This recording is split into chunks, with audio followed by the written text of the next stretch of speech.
జోగులాంబ గద్వాల జిల్లాలో భారీ వర్షాల నేపథ్యంలో బీచ్పల్లి పుష్కర ఘాట్ను, మానవపాడు అమరవాయి మధ్య పెద్దవాగును ఎస్పీ శ్రీనివాసరావు పరిశీలించారు.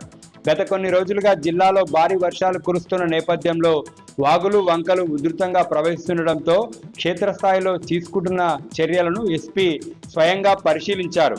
మరోవైపు కృష్ణా తుంగభద్ర నదుల్లో భారీగా ఇన్ఫ్లోలు నమోదవుతుండటంతో నదీ పరివాహక ప్రాంతంలోకి ఎవరూ వెళ్లకూడదని ఎస్పీ హెచ్చరించారు.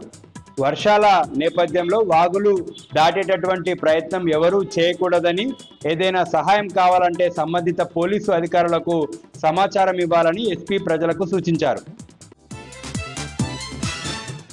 మహబూబ్ నగర్ జిల్లా Jadcherla municipality Shri Lakshmi Bengaluru bakery curry పఫ్లో పాము వచ్చిన ఘటనపై ఫుడ్ సేఫ్టీ అధికారులు తనిఖీ చేశారు.